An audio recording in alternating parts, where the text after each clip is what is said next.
Hello viewers, সবাইকে আমার YouTube চ্যানেলে স্বাগত। আজকে আমি ঘরে থাকা সামান্য উপকরণ দিয়ে আমি চিকেন ফ্রাইড রাইস তৈরি করে দেখাবো। তাহলে দেখতে থাকো তোমরা। প্রথমে আমি রাইসটাকে জলে আধা ঘন্টা ভিজিয়ে রাইসটাকে জল ঝরিয়ে নিয়েছি।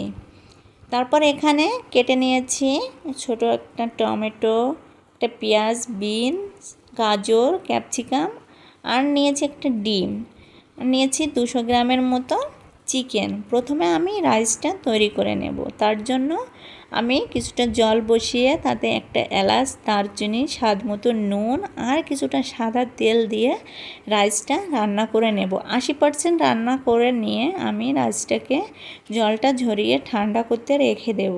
তারপর একটা কড়াইতে সাদা তেল আর ঘি দিয়ে আমি কাজু, কিশমিশ আর চিনাবাদামগুলো লাল লাল করে ভেজে তুলে রাখব।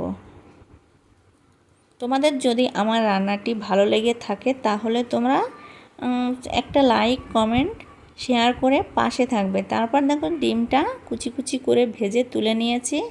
আবার আমি কড়াইতে ঘি দিয়ে ঘিটা গরম হয়ে গেলে বিনস আর গাজরটা দিয়ে রান্না করে নেব, কেননা এটা সেদ্ধ হতে একটু সময় লাগে, তাই আমি আগে ওটাকে সেদ্ধ করে ভেজে নামিয়ে রাখবো। তারপর কড়াইতে পেঁয়াজ কুচি আর রসুন কুচি দেব। রসুন কুচিটা আমি দিচ্ছি কেননা চিকেনটা দিয়েছি তার জন্য, তোমরা রসুন কুচিটা নাও দিতে পারো।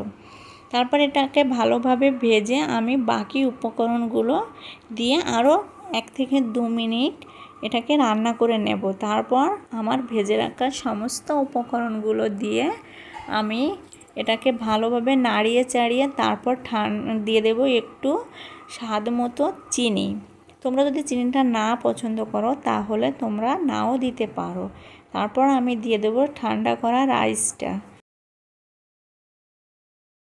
রাইসটা দিয়ে আমি সামান্য গোলমরিচের গুঁড়োটা দিয়ে দেব, কেননা গোলমরিচের গুঁড়োটা দিলে এর ফ্লেভারটা আরও খুব সুন্দর আসবে। তারপর নাড়িয়ে চাড়িয়ে আরও 10 থেকে 15 মিনিট হালকা আঁচে আমি এটাকে রান্না করে নেব। দেখো কত সুন্দর এসেছে ফাইনালি। যদি আমার ভিডিওটা ভালো লাগে তোমরা আমার পাশে থেকো।